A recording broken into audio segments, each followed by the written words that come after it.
Beyond 2024, the impact of AI on automotive, basically as I see it from, I guess, the perspective that Matt's mentioned, that I sort of have from all of these different experiences that I have on the topic. I want to start with a very provocative question, right? Making bets on AI, is this a science or is it sort of a magic ball? Because we've seen this, anyone who's sort of like talked about, who knows about the subject, knows that it's very difficult to make predictions. It's a bit ironic because AI is all about making predictions, and so making predictions about AI has somehow gotten to be very difficult. So I want to share with you a couple of examples where I personally have gone wrong, have predicted this things that didn't end up happening or just got it wrong. For example, here, one of the things I didn't foresee, just like the explosion of creativity in visual language models. And as a computer vision scientist or a researcher, this is my background, this for me was like the aha moment that there was something special going on, right? And it's not about sort of like the pretty pictures. Yeah, I mean, the pictures are pretty, but coming from the researcher perspective, it's about something that's called recombination. It's the ability of these models, given enough data, to basically synthesize completely novel ideas and things that are not found in the training data set. And it's just amazing to have a look at. Or how about this for an example? Fresh off the press from last month, we see that OpenAI released in air quotes here, their O1 preview models. And here you have a video of this guy here, basically showing how this model, which has been trained with essentially in a chain of thought way, can essentially reason its way through, in this case, a relatively complex ciphering problem that all of the other models before basically couldn't tackle. And this is something that's completely novel in terms of what we've seen of these model performances.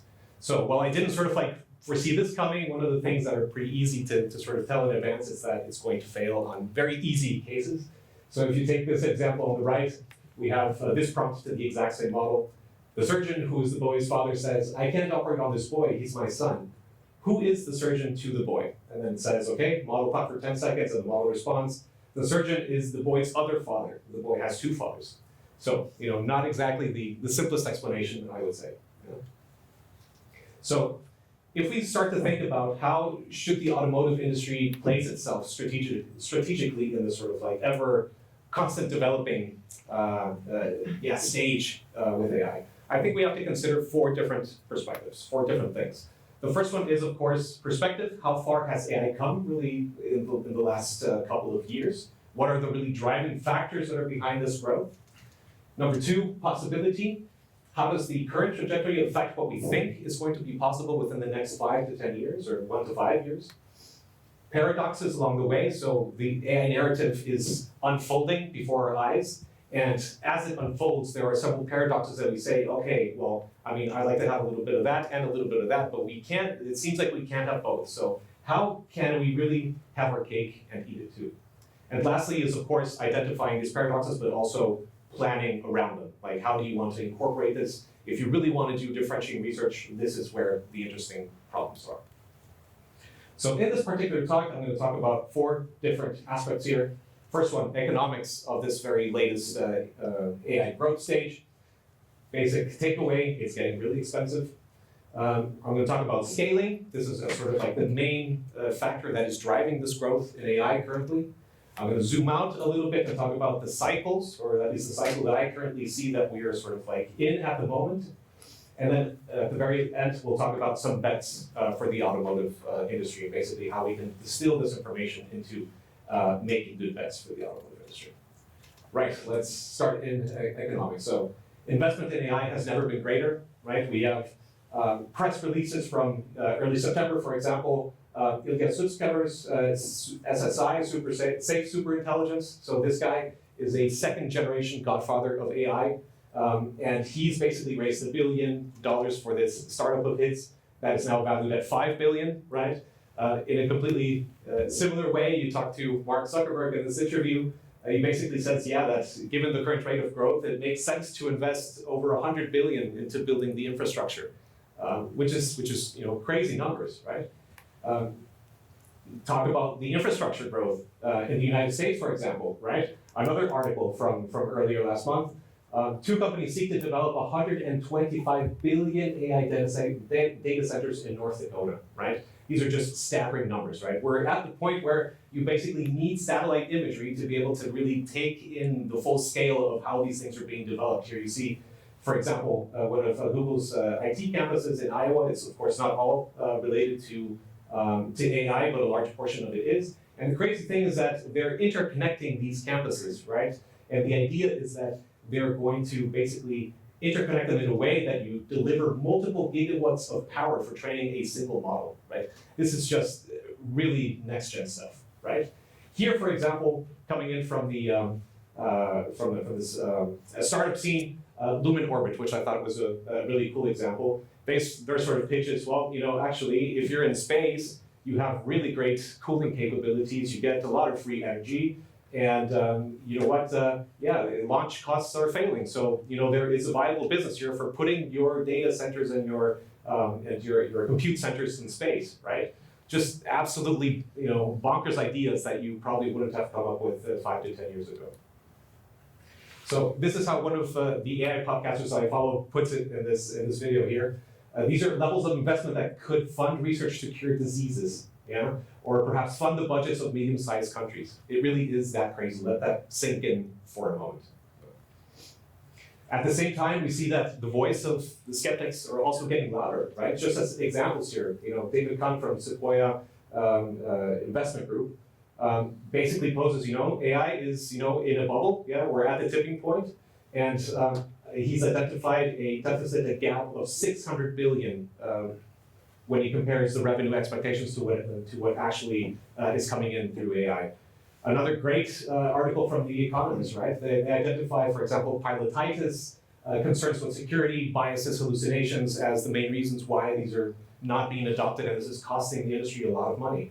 Or, going back to MIT, where there was a study done using, take these numbers with a grain of salt, but at the end of the day, a really marginal impact on the GDP, which is a really far cry from what we've heard in the narrative before, right? That this is going to change in our entire industry and our entire economy. Here we have, for example, Apple AI, which is a really great firm, showing us how expensive it's getting, right? So if you see in this graph here, publication date of when these models actually came out versus the cost of training these models on a logarithmic scale. Basically tells you the cost is increasing exponentially, right? With most of the costs relating to the compute, so the blue bars and the yellow bars in this graph here, and the R&D, the staff costs in this green color here. So it's definitely getting more expensive as we head along. If you talk to directors of industry themselves, so for example, Dario Amodei, he's the CEO of Anthropic, one of the frontier AI firms at the moment. He estimates that a model trained today can cost up to 1 billion. Next year's models may cost 10 billion. And even after that, in the years after that, he's completely reasonable to think they could cost up to $100 billion to train models if we're basically going at the same rate as we are today. And Eric Schmidt, in this really fascinating interview with Stanford, he basically says about a conversation that he's had with Sam Altman that he thinks that Sam Altman thinks it's going to take about $300 billion more to basically keep on going the same path that we're on right now. So, and if you take into account, of course, the situation in Europe, it's really not easy. The funding to private AI companies in Europe year on year dropped 70% into last year. So basically the State of AI report from last year, with most unicorns being grouped naturally in US and China. So yeah, it's tough here.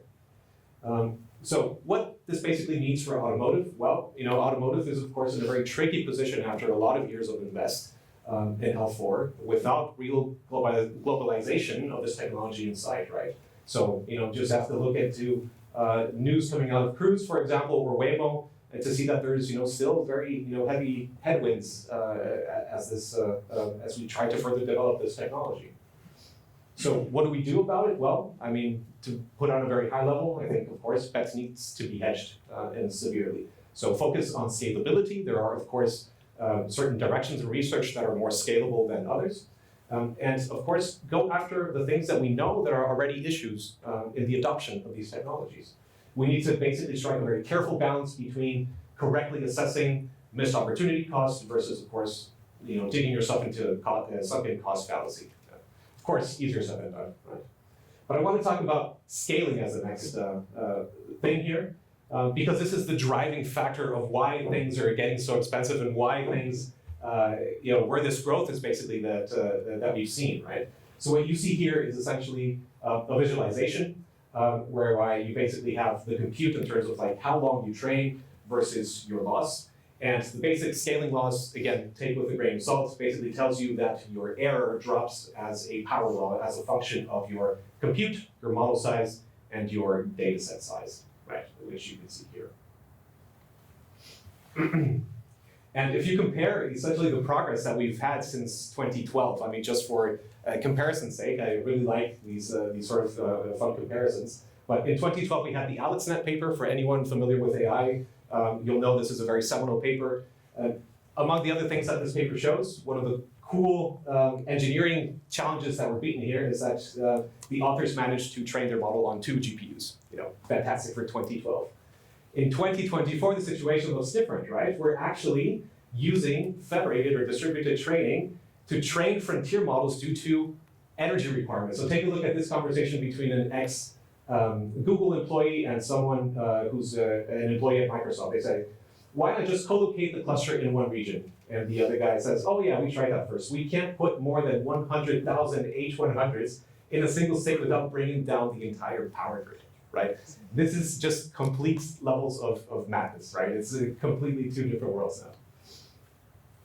At the same time, we see that we are getting diminishing returns for these exploding costs, right? So we have here on the left, for example, an image from, I think it was Google Brain or Google Research, who had a look at basically what's the relationship between the size of your model or how much compute is required for a model and the performance of that model, again, on a logarithmic scale. And if I look at that plot, well, I sort of see, okay, it's not exactly linear, right? It's sort of like trends off a little bit, but even if you take away the edges and do away with the outliers there, and you still sort of get this power law thing that we talked about a while. If you take a look at the exponents of that power law, you'll notice that they're very, very close to 0, right? And this is something that was picked up by a recent publication that basically says that this scaling is extremely weak and unsustainable, right? If you want to increase your performance from a 3, or your error from a 3% to a 2%, this might require an order of magnitude more data, compute, or energy, right? This is the point at where we are now. At the same time, the quality of your data is still the driving force, right? So we've seen, of course, large language models being trained all over the place.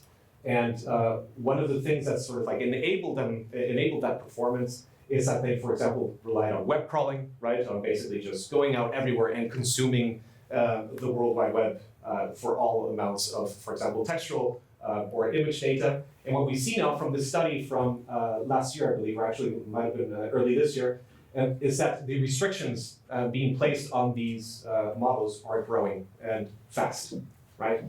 And at the same time, although this is perhaps not as interesting for automotive, because at the end of the day, okay, automotive is probably interested in other types of data. One of the interesting implications is that we're starting to see a different way of thinking in terms of how you think about access to your data, right? So this paper here basically shows, for example, that while you do have these power law limits, right? You can, by essentially increasing the quality of your data, really turn this into a power law, right? This is what we have essentially here with these curves basically bending down below this black line, which is the power law limit here that they're trying to show. And they're basically showing if you keep even a fraction of your data, but you know that it's high quality, you're really going to take advantage of the scaling effect once again, right? And this has somehow been lost in the way that basically we just want to train on everything. So as we sort of like move in and think about how this fits into the discussion of cycles and trends, right? So we've seen, okay, scaling is performing in this way, right? How does this fit into an overall cycle? Well, there's basically from the AI perspective, there's 2 sort of camps at the moment, right? You have the first view, which basically says scaling and invest continue at the current rate. So basically people continue to spend these, 100 billion, 200 billion, 300 billion, whatever it is, whatever crazy number it is, to basically make these things happen.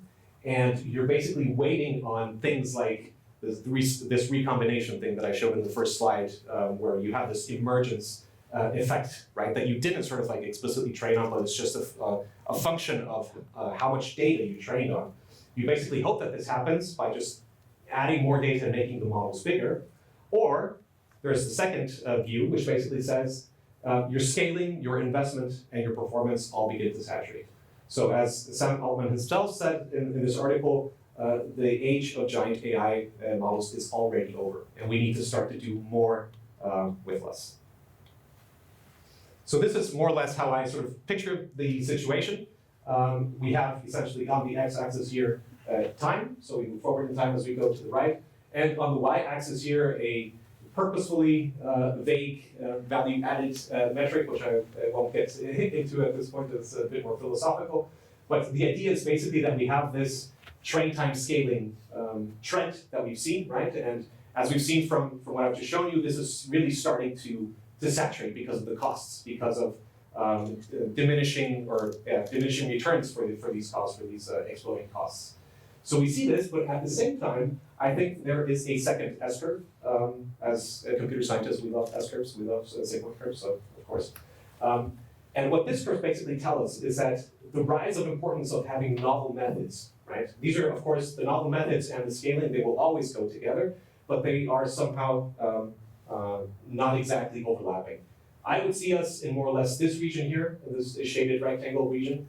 And as we move along this graph, along the time axis here, I believe there will come a point where most of the value added is going to be because of the methods and not because of the scaling effects. So the last time we saw this, in my opinion, is, for example, when transformer networks and transformer models took over, for example, convolutional neural nets for a lot of tasks, right? We were able to find really cool ways to scale these transformer models, whereas we had difficulties to do that with convolutional nets, and that's where this sort of like took off. And then at some point, we will have to, do more with less, and at some point we will find ways to scale even these novel methods, and then this curve will then invert and then just continue on as a helix. Basically, definitely. So basically, thinking about how these things work inside of the cycle and these trends that we've been seeing, we can, I think, make some pretty easy bets on what automotive should do next. And what I mean by easy here is not that these problems are easy. It's that we already know or already are somewhat informed of what these problems are and have already some good idea that the research works to some degree, right? So you have, for example, studies like this Capgemini study from 2019, I believe, which sort of like show you, okay, these are, if you're in automotive, these are like the interesting use cases. But for me personally, just listing use cases is really not interesting. I really want to get to the fundamental things that are that lie beneath these use cases. So what these guys do, actually, and one of the things that I liked about this report is that they had a look at, okay, well, what's the impact of having scalability of your AI deployments inside of your organization, right? And they sort of compare this on a per country level and see how it's developed between 2017 and 2019. Remember, this is a report from 2019. And they basically take their use cases and put them on a 2D plot here with the x-axis basically telling you, okay, this is the benefit added by this particular use case, and on the y-axis, this is the complexity to scale this particular use case. And of course, you want the items in this lower right-hand quadrant, so the things that have high benefit and have low complexity to scale. So I think particularly specifically this plot is, I think, no longer valid in the sense that the use cases basically would be elsewhere now because of the things that have happened in the AI field in the last couple of years since 2019. But what we can still do is have a look at what are these scalability enablers for the things that you would find in this quadrant. And that's what I want to talk about. The first one, in my opinion, ownership of multimodal data for multitasking, which is a bit of a mouthful. Let's break it down. So first bit, the multimodal bit. Okay, so the first thing to consider here is really modes inside of your data, right? So it's one thing to train a model with highway driving in sunny California, right? And sort of assuming, okay, it's going to work everywhere, right? What I'm really talking about is we need data from New York crashes in Reykjavik or elsewhere. So really edge case data that you probably don't find everywhere. This is what makes your model interesting. And if I'm going to have and curate a data set, I don't want to sample from this distribution, right? Because I know most of it is going to be from this mode here. I want to sample from the whole thing, right? This is what makes data valuable. The second bit, multimodal in terms of the mode in which this data is presented. So here, for example, in this image, LiDAR and video data, right? And the prediction here, or I guess a general trend, not so much a prediction as a trend, is that you will have expertise for these things separated across industries. So for example, I don't think anyone at this point in time would go and train their own image feature extractor, right? You have already tons of open data sets and open models out there that can do this for you. But what's interesting for the automotive industry is that proprietary sensor data, such as LiDAR sensors, this is not something you're going to find on the internet. It's not something that you can scrape and build a foundation model for, right? Just that you can get, right? That you can get freely. So, someone has to take this on. So, looking at this, I sort of see at least two paradoxes that so as I told you in the beginning, this is where the interesting research lies. The first one, how do you distill a compute and data-heavy training to a cheap runtime package? So for example, imagine you can basically train on all of this data, really expensive to set up your test vehicles. But if you want to basically put this on a vehicle and then that you want to sell at the end of the day, what needs to happen from that initial training test period to that test period such that you don't lose performance, right? The second one, how do you achieve a global minimum for multitasking? So what happens if your object detector, your pedestrian detector is pulling your model weights in one direction and your stop sign detector is pulling those same weights in the other direction, right? This is a contradiction, right? And it's a difficult part of this multitasking literature. How do you validate a multitask model after changing only parts of it, right? If you want to improve the pedestrian detector in your model that can multitask, that can do many things at once, how do you sort of make sure that this hasn't affected the way that it behaves on stop signs, for example? Yeah, this is a difficult question. The next point here, in terms of the easy bets, are synthetic data. So, as many of you might know that have experience in this field, for using synthetic data for actually training models, it's sort of like a long-standing problem that it's not clear that just throwing synthetic data into the mix is going to solve your issues. And at the same time, we need to solve this problem because this is really the only way to remain scalable in terms of edge cases. Unless you want to go and do a whole new data campaign for every possible edge case that just comes up over time, you're always going to be one step behind. You need to be one step ahead, and the only real way that I sort of see that you can do that is with synthetic data. But as Andrej Karpathy, who was, as you might know, former head of AI at Tesla, mentions in this particular podcast, which I would also definitely recommend if you're interested, he says, and I completely agree with this, synthetic data sets are mode collapsed, right? So they're basically only giving you the mean of this distribution, right? You want to get more of the entropy. You want to get more of these other modes. So here's another paradox, how do you get that entropy back without sacrificing the realism of your data? So I'm going to show you now a couple of videos just to show you what's possible now in terms of synthetic data, which was unthinkable 5 years ago. Here you see two videos. These are completely synthetically generated videos. The technique is called 3D Gaussian splatting. It came a couple of years after NeRFs. This stands for neural radiance fields. And the idea is basically that you can build these photorealistic outputs from individual point cloud views in 3D space. And take a look at the quality. And the fact that this is running in real time is just completely mind-boggling. A couple of years ago, it took several seconds to generate a single frame of this quality, and nowhere near this variety of objects in detail. And now this is possible. So this is the age that we're currently in. The next bit of easy bets for automotive. enablers for embedded AI. For me, this is about really finding and creating new Pareto fronts on the cost versus performance trade-off. So here you see, for example, one company, one firm, startup named Recogni, and what they've basically done is they've basically come up with a number system that's based on logarithmic numbers in which they do all of their AI computations. And the idea being that if you work inside of this number system, you basically generate, or you can basically outdo the existing Pareto front on the efficiency to accuracy scale. So this basically means for the same amount of power that you invest in your computation, you get a whole lot more accuracy. Or conversely, if you want to remain on the same accuracy, you can do that with a whole lot less power. And it's really stepping into this mindset of doing more with less, as I mentioned before, really trying to go after fewer, faster, leaner models without sacrificing performance, which again is a paradox all in of its own. It's about co-development of hardware and software together, and really think, coming from this age where your AI models are large, they're opaque, they have these emergent qualities that they've learned after having consumed tons of data. How can I distill these emergent properties down to models that are actually usable, something that will run on a car? Yeah, it's not something that I need an H100 for. The next step, the big bets for AI. So this is where I get really ambitious, let's put it this way. And I think what we need to consider for this is that there needs to be a mindset shift, right?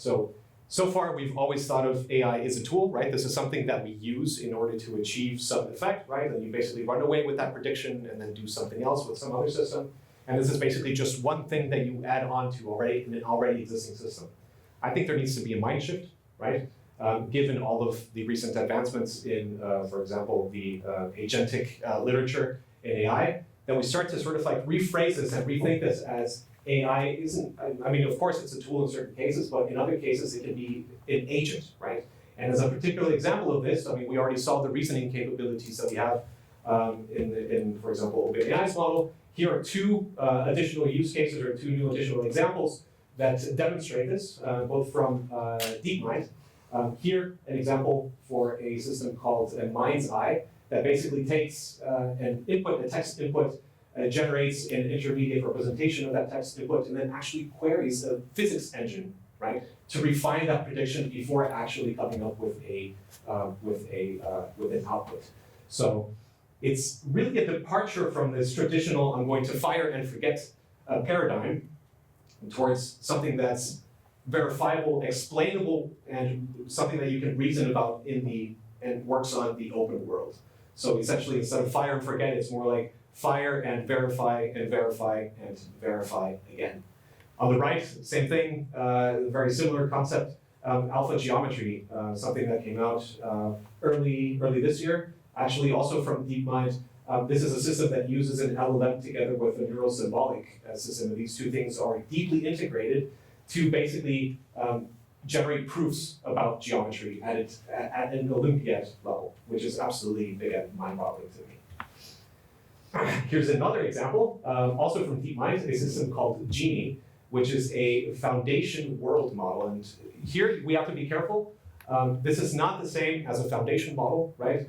A world model is, by definition, essentially the sandbox, the play box in which these very large models, these agents, can basically interact in.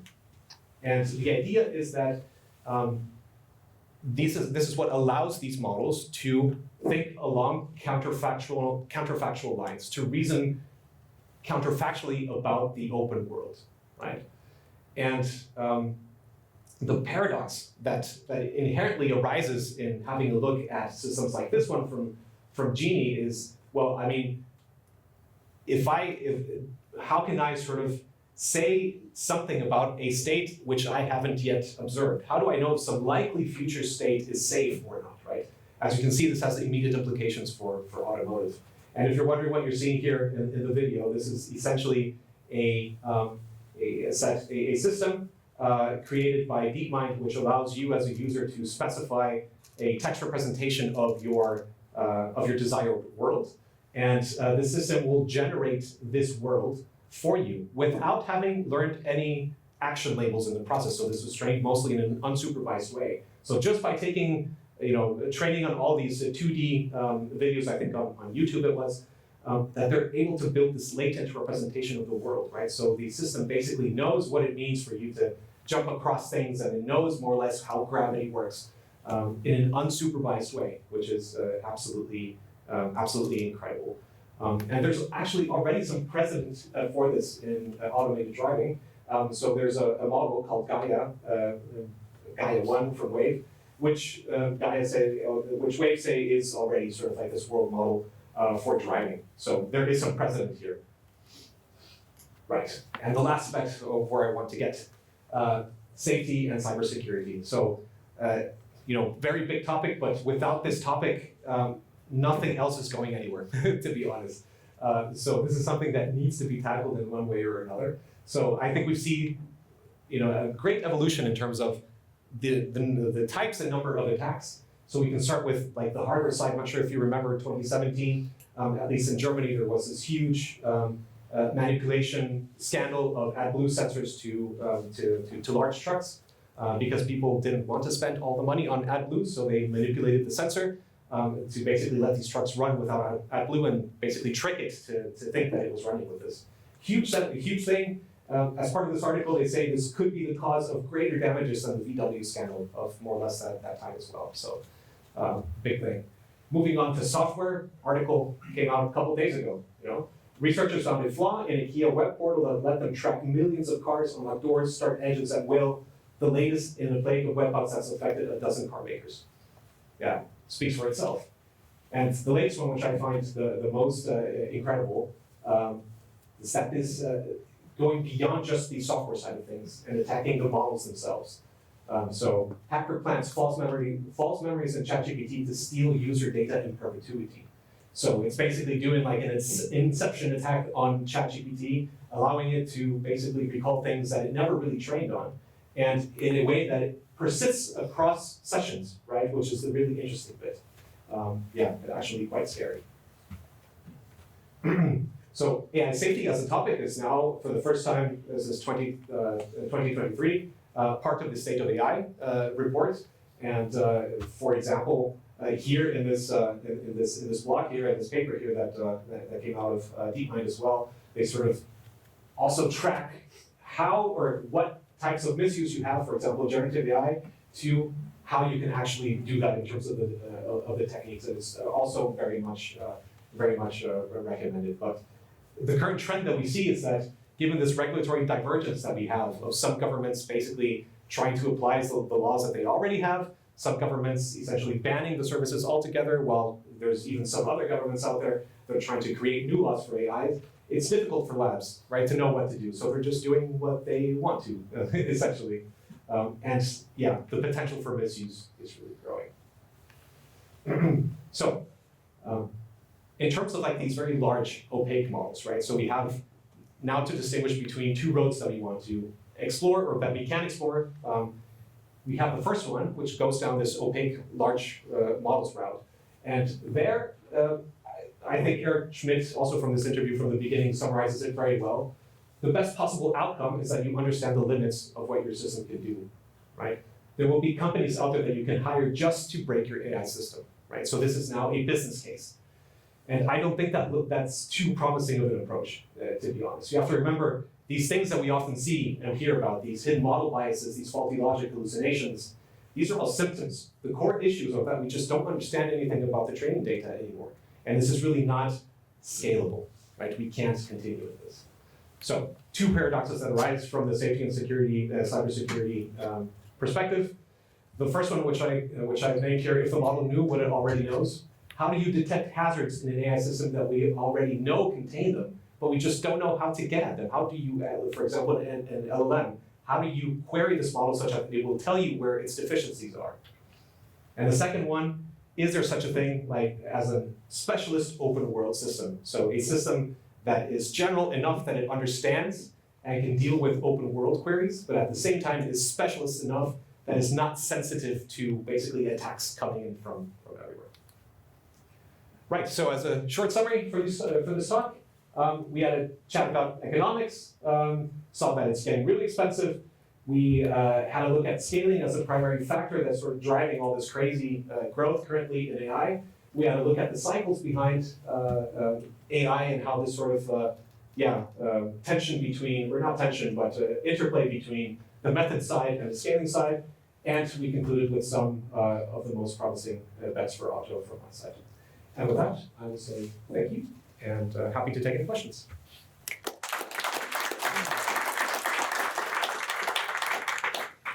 Thank you so much, Mauricio. And as Mauricio said, open for questions before we move on to the next item here. So yes, we have a question back there. And what we'll do is you can shout it out and then we'll repeat the question from. So on the efficiency side, what about specializing smaller models to be like specific to the task? So I think you can definitely do that. And up until, I would say, 6-7 years ago, this was the norm, right? I mean, this sort of like talk of very large models. I mean, large is only large because you have something to compare it to, right? I think you can definitely do that. You run the risk of sort of trading off short-term profit of saying, oh yes, it's much cheaper to train these models, right? They don't need as much data and they're much more specialized and we can very easily port them onto embedded architectures. It's somehow a bit short-sighted because you're not realizing that, I need a small model for this, and then I need another small model that does this, and then another one for this, and before you know it, you have this sort of whole bag of models that you need to somehow carry. So it's somehow trying to fit the best of both worlds, of having a small model that can also multitask. I think this is the real crux of the matter of really helping you scale, because of course, if you have a single model that does several things, then this is already much better than having to maintain and keep and retrain and go through the entire life cycle of 10, 20 different models. On that, I just think it's interesting. What about the idea for let's say you start with a large model, implement that in some scenario, and then you have a bunch of these domain-specific cases, collect that data of basically what I would call the long traces or optimizing for in-context learning data sets. Mm-hmm. And then you capture all of those along the way, and then you can maybe fine-tune. And so instead of necessarily training a small model, you have a bunch of small fine-tunes that are domain-specific, and eventually maybe you combine that again into one generalist and then distill it and continue. Yeah, that's I think a very viable thing to do. Distillation is a very interesting technique because it's a bit of an alchemy in my opinion because you don't know what gets lost and what really gets learned in a sense. I think it's important that we start to formalize what does the model really know, right? And if you just blindly distill things into smaller models, for example, I think if you manage to distill, for example, these emergent properties of very large models, then it's already a very big win, right? But if you don't know what gets lost along the way, what you have to give up in order to do so, then I think the question becomes very difficult again. So while I do see a meaningful as a meaningful path forward, I think distillation really we need to work on it essentially, make it better. Yeah. Like in context. Oh, sorry. I think with in-context learning, with these much larger context length, or like having 1 million tokens or 10 million tokens, being able to learn there is really, really, really interesting. And so I think looking at activations during that process, if you were to feed one of those domain-specific data sets, I think there's potential there for something cool as far as distilling in a much absolutely. And maybe I'll just add one last comment to that, is that in this interview with Andrei Karpathy that I sort of showed on there, one of the things that he says, and I also completely agree with, and I think this has been sort of common knowledge with AI practitioners for a while now, is that most of the models that you have are completely over-parameterized anyway. So you can do away with there's probably a lot of duplicate learning, a lot of things that you just don't need in a model, and I think it's having this sort of surgical capacity of going inside a model and really sort of throwing out the things that expose this model to external attacks or to potential false ways of working, right? if you have that ability, then this is very, very powerful. But yeah, I mean, models are over-parameterized. I think that's very clear. Yeah. Anthropic's San Francisco Bridge example, I think, is really a cool. I've heard about that, yeah. When we are expanding on the AI in the future, the black box problem with not knowing how AI makes decisions, is that a big problem that you are seeing in the future when we want to use AI for much more? How do you tackle that? Yeah. I think it's probably one of the biggest problems. I think there's already, I mean, we'd have to look deeper into, for example, the EU AI Act to look into there, but I think there's already something in there that says that predictions from a model need to be understandable and traceable and verifiable. And this is something that we don't have from like these very large opaque models where it's just, input in and output out, essentially. So I think it's a very big issue. Things like, for example, like the transformer architecture are very interesting in my opinion because they build in this explainability to a large part already into the design of the model. In the sense that if you have a transformer for example, for images, you can really create for what's known as a saliency map, essentially tracing back the things that were important, for example, for a classification through the entire layers, right? This is built into the attention mechanism of the transformer itself. And this was not the case for example, convolutional nets, right? And that's where I struggled in a lot of my research of trying to make that happen. It's not, the story doesn't have a happy ending, to be honest. So yes, I think that's absolutely a very critical point, right, that needs work. And that's why I'm so motivated to see, for example, like these reasoning models that I showed, right, that can basically guide you through the chain of thought, right? Even if you don't understand what the model is actually doing, you can sort of like catch it early and say, okay, this is a false premise to your next conclusion, right? And I think that's very promising, and it's an area that I think we've only started working in. I mean, there's of course chain of thought, but you have like a tree of thought, graph of thought that are mostly research papers now. In a year or so, I bet we'll have models that are trained in that way as well. Right, and hopefully more powerful and more secure, more verifiable. We need to put them to the test. Yeah, for sure. But on that, so being able to explain these models that Anthropic's work, I think Anthropic's working on a model to basically help you understand transformer, basically like if interrogating the weights of a large LLM or multimodal LLM. Like that Golden Gate example where basically they ask it stuff about Golden Gate and look at basically what neurons are firing, what's going on, and then they can turn that up or down, which I thought was really, really cool. For instance, like they found the debugging token, I guess, or and so then they could turn that up and it would be very, very good at finding, a bug in your code or like misformatted text or whatever. But you mentioned the RL or the O1 model being able to kind of show its train of thought. That's through the RL, I think, side of that. Yeah. So if you were to combine both of those, looking at what was activated in the large weights and then also the RL side, I think we could end up with something that's pretty interpretable there. Yeah, I think so too.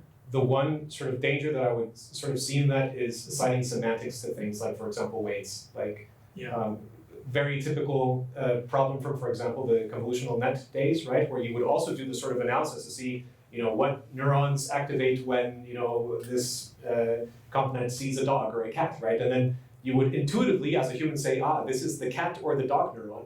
But actually, this net has only been trained on a subset of data. So it's really not a dog or cat neuron. It's a dog or cat neuron for that data that you've trained it on. So I think there's a gap between what the model is actually quietly doing and the semantics that we assign to it. And this is a very critical step. I'm not sure that it has a solution, to be honest. I think Anthropic's work is really great that it's going in this direction. But I would be very, very wary of like doing like these semantic assignments of this is what this part of the model is doing and things like that. I think we just need to bring a whole lot more of the mathematical rigor back into this discipline. There's a sorry to monopolize again, but there's another, like, I guess, third interesting aspect. So if all these could be combined, but model grokking is like where you see a concept where suddenly instead of it like, it's very interesting. Basically, the model itself kind of does this Laplace transform in this set of weights or whatever. Right. Where you can tell, oh, now it's not just memorizing, it's actually got the concept.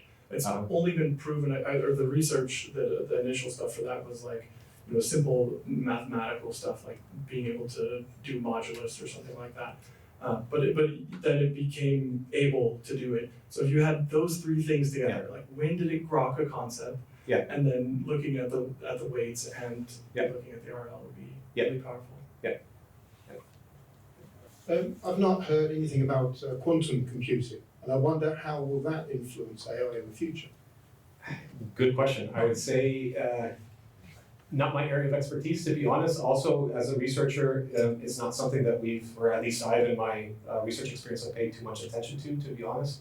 I know there are some hard limitations at the moment that, again, go a bit beyond my level of expertise to be able to tell you strictly about this, but what the experts have said within basically the groups that I was very fortunate to be part of so far, is that we should be wary of where this technology develops in terms of what it promises. I think from the hardware side, there are several limitations at the moment. I wouldn't know too much about the topic, I'm sorry.